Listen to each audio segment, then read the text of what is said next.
Today, we will talk about Ripple and Stellar involvement in some pretty creepy biometric related technologies and applications.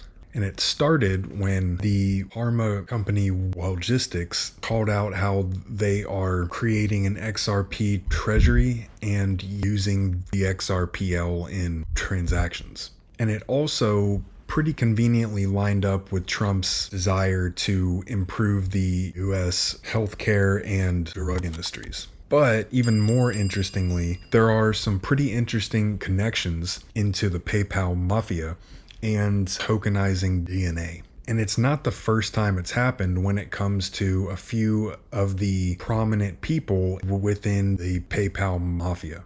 I didn't really plan to talk about logistics because it didn't stand out a ton to me on its own, aside from the treasury reserve and payments infrastructure that involve the XRPL and XRP direct. However, I have known that certain people in the PayPal Mafia and especially Ripple have some pretty interesting ties into the pharmacological and related industries. And I think I pronounced that right. I'm not sure. In 2023, the chief financial officer at Ripple stepped down and went to a healthcare, pharma, tech kind of a company. And there are also some pretty interesting ties into very controversial companies like Theranos and Ripple, Stellar, and PayPal Mafia people who have created and invested in these crypto companies. So I don't really want to talk about this much, but it is interesting that there are some more conspiratorial 17th letter of the alphabet related things that talks specifically about DNA. And now we just happen to see a company being created that is essentially tokenizing your DNA on the XRPL. So they are advertising it as if you tokenize your genetic information, then you can quote unquote claim ownership in that, which I think that's a stretch, even if it is technically true. So you essentially scan whatever and it gets processed and packaged, and that information is then stored on the XRPL once it has been hashed. Some potential use cases are medical research, private IDs, which goes back into that pretty dystopian kind of biometric digital ID concept that has a lot of ties into PayPal Mafia related entities, and some other potential health applications such as quicker access to genetically personalized healthcare, but I don't think we're at that point yet. Now, I'll get into the 23andMe thing here in a bit, but it sounds like this could be one of the ways where we get not only a digital ID, but we get a proof of human instead of just proof of identity, which may become more important with the rise of AI. And here's an interesting post from the DNA protocol company. And they're talking about how your genome is essentially tokenized and hashed. It is through a ZK proof kind of a privacy technology as well, which I try not to talk about it a whole lot because I am not a technical expert. But the big point that they're trying to make is that they're not just storing your genetic information on chain. They are pitching it as a quote unquote genomic transformation at a cryptographic scale, which is technically true. It just sounds a lot more impressive. Here is the company's site, and there's not really a lot of information on the people who started it or who are involved in it.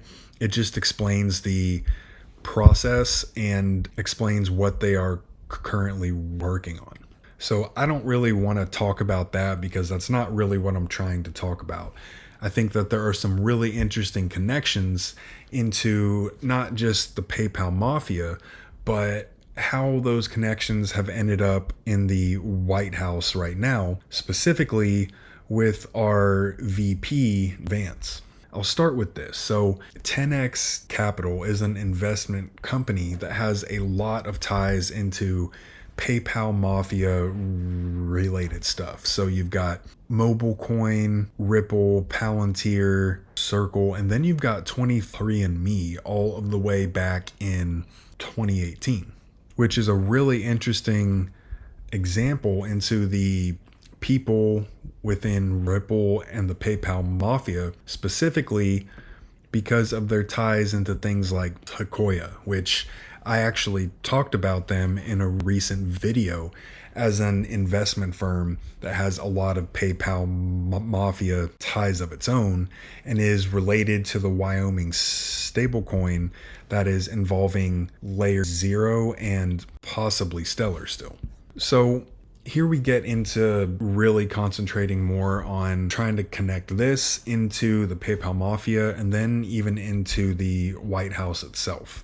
In the late 2000s, you had Halcyon Molecular working on decoding DNA, which was invested in by Peter Thiel and Elon. It didn't work out and was shut down in 2012, but as I often speculate, what if these things didn't actually stop? They just changed shape and were transferred into a different project at a different company.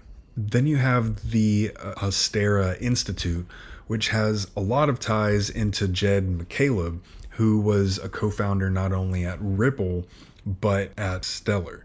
And that brings us to the DNA protocol that is being created on the XRPL, which goes right back into Jed McCaleb, which goes right back into the PayPal Mafia, Ripple, Stellar, biometric stuff, and all kinds of other associated fintech companies. And in the thread here, it's explaining how the technology actually works, which I won't get into that here, but it clearly shows that there is a historical interest in this kind of genetic information from the original people out of the PayPal Mafia, which essentially created and control a lot of the topics that I always talk about.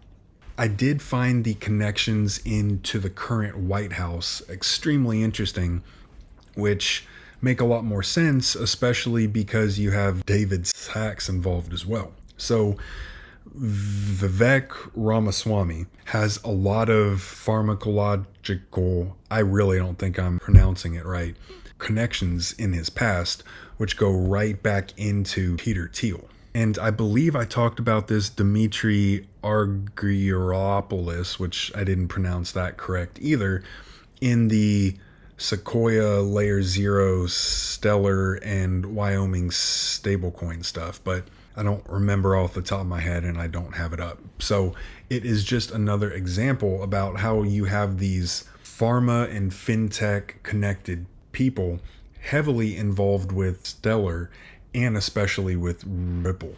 Here it's talking a lot more about the history of the PayPal Mafia and the investment firms and the individuals behind those investment firms, and its ties into things like Chain and XCN, which then goes in to Interstellar and Stellar, and possibly even into Velo, Circle, Cardano, SpaceX. I mean, it's just all stuff.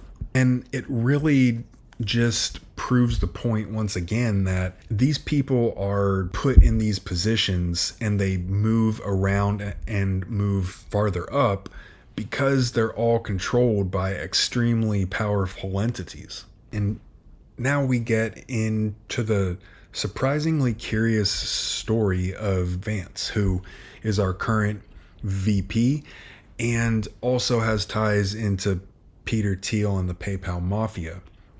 I was not aware of this, but he has changed his name multiple times over time. He was originally James Bowman, and then he took stepfather's name of Hamill before ending up as J.D. Vance, which is some kind of a family name as well.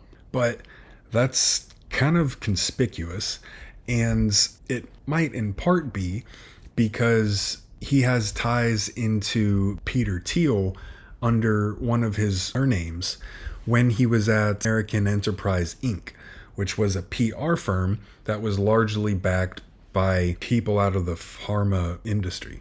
And then you've got ties into other people who I won't talk about on here, and some ties into the Vatican itself, which then goes back into Ripple and XRP. And there are some really specific things with JD Vance himself in that topic. So that's something I don't really want to talk about pretty much at any time on YouTube, but it just once again shows that these kinds of elite people are pretty much planned and placed.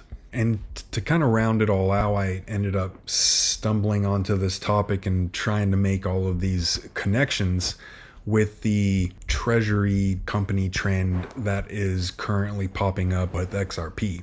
Well, one way to look at it is that it's actually just causing some price problems for people like us who are interested in holding these because they are purchasing it OTC, which when you do it that way, it really doesn't have any impact on the price itself. And you could look at it as people are just diluting your own holdings because these large companies are purchasing it OTC instead of off of an exchange.